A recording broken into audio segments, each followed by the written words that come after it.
తాకట్టులో ఉన్న బంగారాన్ని విడిపించి ఆ రోజు ఆన్లైన్ ధరకే కొంటుంది కొమ్మూరి గోల్డ్. నమస్కారం, సుమన్ టీవీకి స్వాగతం.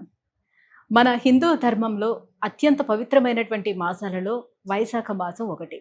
విష్ణు సంబంధిత మాసంగా ఈ వైశాఖ మాసాన్ని పిలుస్తూ ఉంటారు. ఈ మాసంలో చేసేటువంటి పూజలు, దానాలు, వ్రతాలు ఎన్నో రెట్ల ఫలితాలను ఇస్తాయని పురాణాలు చెప్తున్నాయి. అయితే ఈ వైశాఖ మాసంలో ఏవైతే ఈ దానాలు, పూజలు, వ్రతాలు చేయలేని వారు ఉంటారో, ఎటువంటి ముఖ్యమైనటువంటి తిథులలోని ఈ పూజలు చేసుకుంటే, ఎటువంటి దానాలు చేసుకుంటే మంచిది అన్న అంశాలను తెలియజేసేందుకు మనతో పాటు ఉన్నారు ప్రముఖ జ్యోతిష్య శాస్త్ర నిపుణులు బ్రహ్మశ్రీ నందిపట్ల శ్రీహరి శర్మ గారు.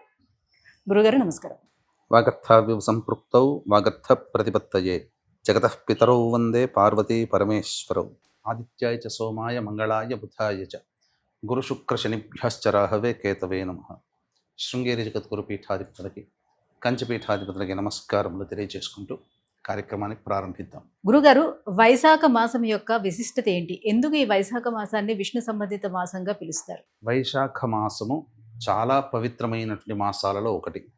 మనకు ఉన్నటువంటి 12 మాసాలలో ఆవైకామ అనేటువంటిది మనకు వరుస.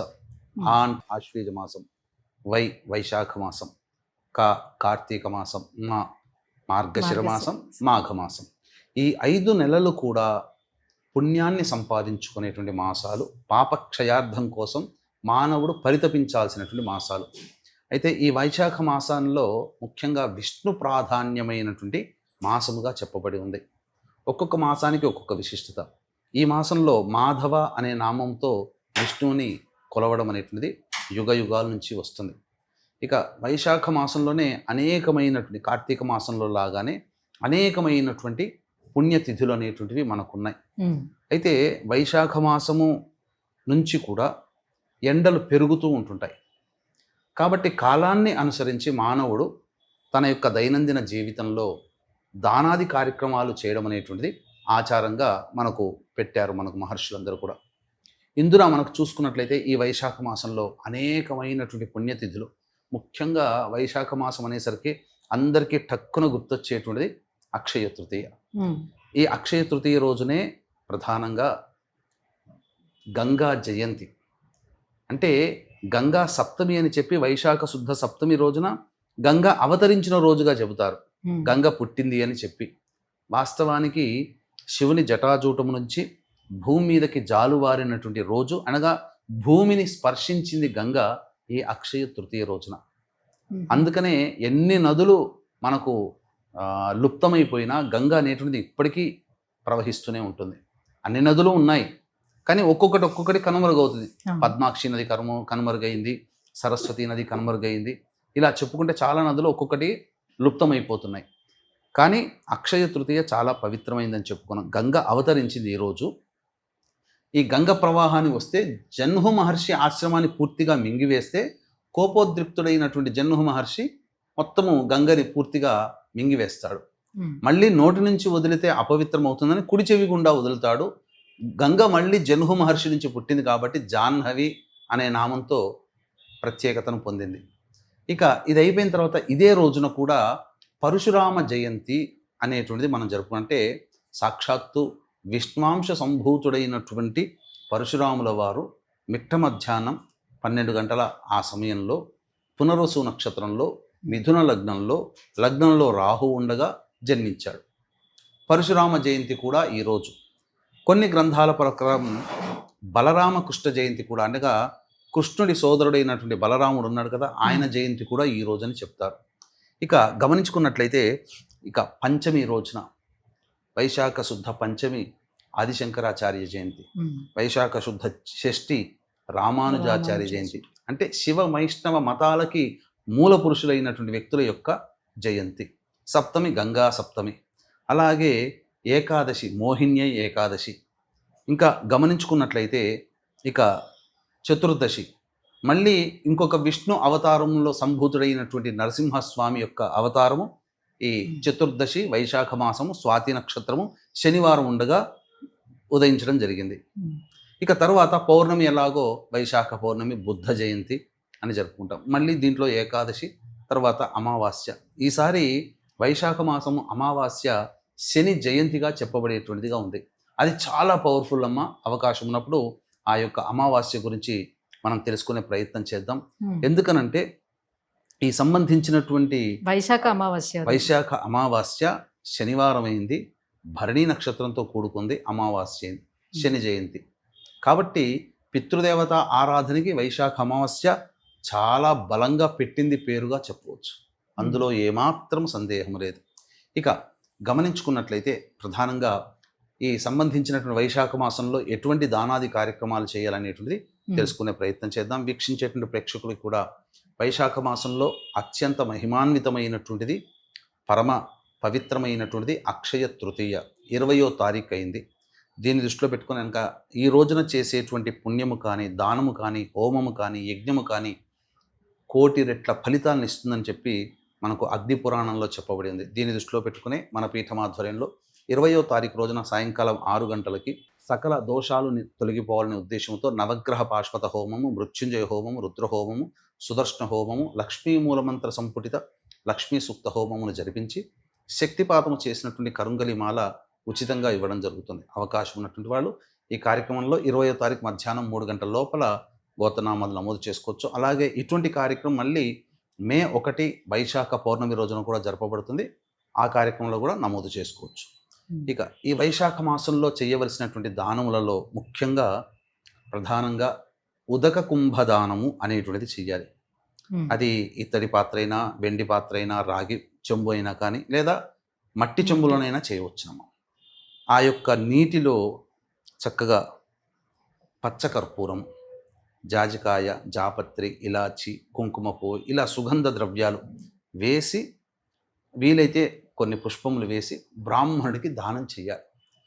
ఇది ఆ కాలానికి తగ్గట్టుగా చెప్పబడింది. ఇప్పుడు అవకాశం ఉన్నటువంటి వాళ్ళందరికీ కూడా కేవలం ఇలాగే చెయ్యాలని ఏమీ లేదు. నీరు అవసరం ఉన్న ప్రతి వ్యక్తికి కూడా చేయాల్సిందే. అవకాశం ఉంటే ఈ రోజున 5 రూపాయలు పెడితే ఒక వాటర్ బాటిల్ వస్తున్నాయి కదమ్మా. శక్తి ఉన్నవాడు ఒక 100 కొన్నాడు అనుకోండి, 500 రూపాయలు పెట్టి 100 మందికి దానం చేస్తే ఆ అక్షయ తృతీయ రోజున జలదానం చేసిన పుణ్యఫలం దక్కుతుంది కదా. ఏదైనా పుణ్యక్షేత్రంలోకి వెళ్ళండి, పుణ్యక్షేత్రంలో వీక్షించేటువంటి ప్రేక్షకులు ఆ పుణ్యక్షేత్రం వచ్చే భక్తులకి దానం చేయండి చాలు. నీటిని దానం చేయాలి చాలు. మనస్ఫూర్తిగా ఇస్తున్నాం. ఇక తర్వాత ఈ రోజున అవకాశం ఉంటే ఇవన్నీ చేయవచ్చు, ఎవరికైనా చేయవచ్చు. దానికి కుల మత విచక్షణ లేదు. కాకపోతే శాస్త్రీయంగా చేసుకోవాలనుకునేటువంటి వాళ్ళు బ్రాహ్మణుడికి ఈ ఉదక కుంభదానము, అలాగే చక్కటి చల్లడిగా చూపించేటువంటి వస్త్రము, కాటన్ వస్త్రదానము, అలాగే మిఠాయిలు, విసనకర్ర, చెప్పులు, గొడుగు, ఇవన్నీ దేనికి ప్రధానంగా బాటసార్లకైనా దానం చేయొచ్చును. ఇవన్నీ దేనికంటే ఎండాకాలం సమీపిస్తుంది కాబట్టి మనిషికి సంతృప్తినిస్తుంది. ఆ దానం చేసినందుకు ఆ వస్తువుల్ని దానం చేసినందుకు యోగ్యత కలుగుతుంది. పితృదేవతలు నారాయణుడు కాబట్టి పితృమోక్షాన్ని కలిగిస్తాడు. పితృదేవతలను ఉద్దేశించి దానం చేయండి. ఈ దాన ఫలితం వలన కుటుంబంలో చక్కటి సంతానం కలుగుతుంది. సంతానం లేని వాళ్ళు దానం చేసి సంతానం కోసం ప్రయత్నం చేస్తే ఖచ్చితంగా సంతానం కలిగి తీరుతుంది, అందులో సందేహమే లేదు. దానం స్వీకరించేవారు ఎవరైతే మనం ఇచ్చినటువంటి వస్తువుల్ని వాళ్ళు వినియోగిస్తేనే మనకు ఫలితం దక్కుతుందా, లేకపోతే అంతే కదమ్మా, వినియోగించాలి. అందుకనే చాలా మంది తెలియక ఏంటంటే వస్త్రదానం అంటే ఏదో పాలిస్టర్ది, నైలాంది తీసుకొచ్చిస్తారు. ఎండాకాలంలో దాన్ని వేసుకొని ఎలా ఉంటారు? ఏ వస్తువు ఇచ్చినా ఉపయోగపడే వస్తువు ఇవ్వాలి. ఇప్పుడు ఉదాహరణకు చెప్తానమ్మా, ముత్తైదుకి రండి, మా ఇంటికి రండి అని అంటారు. తీసుకొచ్చి మా గౌరవంగా వాళ్ళని పిలిపించి అమ్మవారి స్వరూపంగా భావించి 100-150 రూపాయల చీర పెడితే అది ఎలా అంటే పెట్టినది కాదు, కట్టుకోవాలి కదా. ఆ మహిళ సంతోషించాలి కదా. ఆ సంతోషమే ఆమెకి వరం, ఇచ్చిన దాతకి వరం. కాబట్టి సంతోషంగా ఉండాలి. ఇప్పుడు చెప్తాను, ఇప్పుడు ఎండాకాలం అయిందమ్మా, బాగా దాహం వేస్తుంది. ఎవరైనా ఒక వ్యక్తి వచ్చి చల్లటి మంచినీళ్ళు ఇచ్చినా, చల్లటి మజ్జిగ ఇచ్చినా మీకు ఎంత సంతోషం కలుగుతుంది? ప్రాణం లేచి వచ్చినట్టుంటుంది. ఆ క్షణానికి వాడు దైవంతో సమానం మనకు. అంటే మనం ఏదో ఒక బాధపడుతుంది, శరీరము తపిస్తుంది. ఆ సమయానికి మంచినీరో మజ్జిగనో ఇస్తే ప్రాణం నిలబడుతుంది. అమ్మ, ఎవరైనా కానీ వాళ్ళ మీద ప్రేమ కలుగుతుంది. మంచిగా మనస్సులోనే చిన్నవాళ్ళైతే ఆశీర్వదిస్తాం, పెద్దవాళ్ళైతే పాద నమస్కారం చేసుకొని వాళ్ళకి మనస్సులోనే మనం చెప్పుకుంటాం, కృతజ్ఞతలు చెప్పుకుంటాం. చాలు, ఒక మంచి పని చేసినందుకు ఎదుటివాడి యొక్క, ఎందుకంటే మనం ప్రతి మనిషిలో కూడా ఆత్మరూపం దైవం. కాబట్టి దైవానికి చేస్తున్నట్టు భావంతో చేయండి, తప్పు లేదు. తద్వారా ఆత్మరాముడు సంతోషపడతాడు. భగవంతుడు నీవు ఎంత గొప్ప కార్యాలు చేసేవని చూడడమ్మా, నువ్వు ఎదుటి మనిషికి ఏ విధంగా నువ్వు సహాయపడగలిగావు అనేది మాత్రమే లెక్కలోకి వస్తుంది. పుణ్యరాశి అనేటువంటిది పెంచుకునే మార్గము దానం ద్వారానే కలుగుతుంది. దానాన్ని చేసి పుణ్యాన్ని సంపాదించుకునే మాసాలు ఎక్కువగా రెండే ఉన్నాయి, ఒకటి కార్తీకము, ఒకటి వైశాఖం.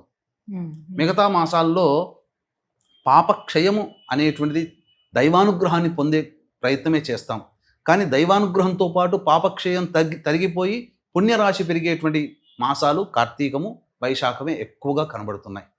కాబట్టి నదీ స్నానం అనేటువంటిది చక్కగా పౌర్ణమి రోజున సముద్ర స్నానం చేయండి. అలాగే ఈ వైశాఖ పౌర్ణమి రోజున 1వ తారీఖు అయింది. ఇంకా వ్రతాలు కూడా ఏం చేసుకోవచ్చు? వ్రతాలు ఏం దీని గురించి ఏమీ లేవు. త్రిలోచన గౌరీ వ్రతం అని ఒకటి ఉంటుంది. ఆ త్రిలోచన గౌరీ వ్రతం అనేటువంటిది చేసుకోవాలమ్మా. అది చేస్తారంటే ఆ రోజున విష్ణువుని అలాగే ఈశ్వరుణ్ణి, అమ్మవారిని కొలిచేటువంటి విధానం ఉంటుంది. ముఖ్యంగా ఈ వైశాఖ మాసంలో ఏ దేవుణ్ణైనా కానీ దమనము, మరువము ఇవి రెండు కూడా సుగంధ పరిమళాల్ని అందిస్తుంది. ఈ రెండు వాటితోనే అర్చన చేస్తే చాలా సంతుష్టి పరులవుతారట దేవతలు. అమ్మవారికైనా కానీ లలితా సహస్రనామం పారాయణ చేసి అర్చన చేస్తూ ఈ దమనం, మరువంతో అమ్మవారికి అర్చన చేయండి, చాలా శుభ ఫలితాలు కలుగుతాయి. అంతేకాకుండా ప్రధానంగా గమనించుకున్నట్లయితే కొన్ని రోజులు ఉంటాయి. ఈ వైశాఖ మాసం అంతా కూడా అవకాశం ఉంటే మన ఇంటి ముందర చలివేంద్రం ఏర్పాటు చేసుకుంటే చాలా, ఒక కుండ ఏర్పాటు చేసి దాని మీద ఒక పాత్ర పెట్టి గ్లాస్ పెట్టేసేస్తే దారిన పోయే వాళ్ళు ఎవరికైనా దాహం ఇప్పుడు మన ఇంటి ముందర నుంచి పోతుంటుంటారు, దాహం వేస్తుంది, ఇంట్లో వచ్చి అడగలేరు కదా. ఈ రోజున అడిగినా కానీ ఇచ్చేవాళ్ళు లేరు, ఎందుకంటే ఏం చేస్తారు అటువంటి రోజులు. కాబట్టి మన ఇంటి దాకా వచ్చి అర్థించేంత అవకాశం లేకుండా చక్కగా ఇంటి ముందరనే ఒక చక్కటి కుండని ఏర్పాటు చేసి ఎవరైనా తాగినా కానీ చాలు, చాలా పుణ్యం. జలదానం అని అందుకనే చలివేంద్రాలు ఎక్కువగా ఇప్పుడే పెడుతుంటారు వైశాఖ మాసంలో, మీరు చూశారనంటే. ఇక దానాది కార్యక్రమాలు ఈ యొక్క అక్షయ తృతీయ రోజున చేయవచ్చు. అలాగే వైశాఖ పౌర్ణమి మే 1వ తారీఖు రోజున చేయొచ్చు. అలాగే ఏకాదశి రోజున చేయొచ్చు.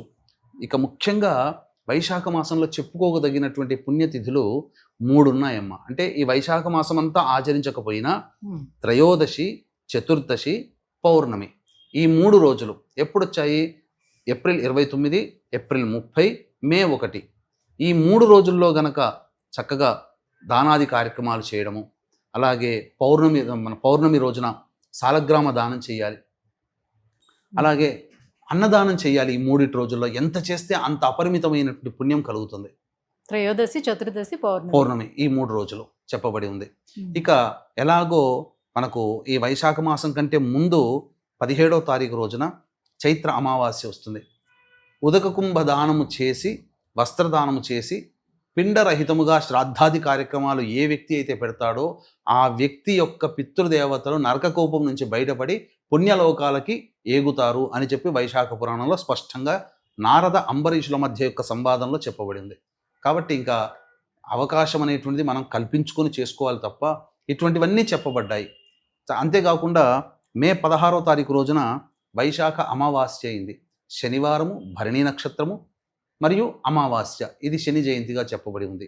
ఇది అద్భుతమైనటువంటి రోజు. కాబట్టి ఈ రోజున కూడా పితృ కార్యక్రమాలు కనుక చేసుకున్నట్లయితే చాలా మంచి జరుగుతుందమ్మా. కాబట్టి వీక్షించేటువంటి ప్రేక్షకులు ఇటువంటి వైశాఖ మాసంలో ముఖ్యంగా ఉదక కుంభదానము, విసనకర్ర, చెప్పులు ఇవన్నీ కూడా దానం చేయమని చెప్పబడి ఉంది. గొడుగు ఇటువంటి దానం చేస్తూ అవకాశం ఉన్నప్పుడల్లా, కుదిరినప్పుడల్లా అన్నదానము పితృదేవతల పేరు మీద చేసినట్లయితే తప్పకుండా మంచి జరుగుతుంది. ఇంకొక ముఖ్యమైనటువంటి విషయము, ఈ యొక్క అక్షయ తృతీయ రోజున 21 మారు క్షత్రియ వంశాన్ని నాశనం చేసి గొప్పగా ఈ భూభారాన్ని తగ్గించినటువంటి పరశురామ, నీకు అర్ఘ్యం ఇస్తున్నానని చెప్పి 3 సార్లు పరశురాముల వారికి అర్ఘ్యం గనక ఇచ్చినట్లయితే ఆ పరశురాముడి యొక్క దివ్య అనుగ్రహం కలుగుతుంది. ఎందుకంటే 7 చిరంజీవుల్లో పరశురాముల వారు ఒకరు.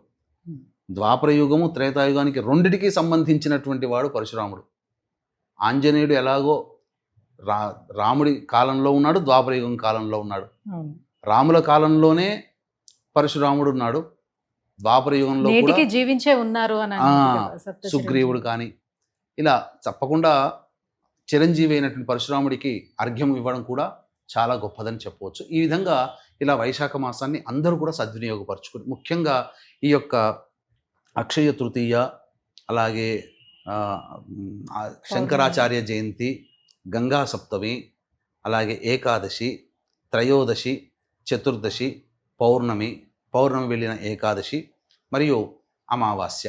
ఇలా మొత్తం ఈ వైశాఖ మాసంలో దాదాపు 9 లేదా 10 రోజుల పాటు ఉండేటువంటి రోజుల్లో దాంపత్యము, అలాగే ధూమపానము, మద్యపానము, మాంసాహారము నిషిద్ధము.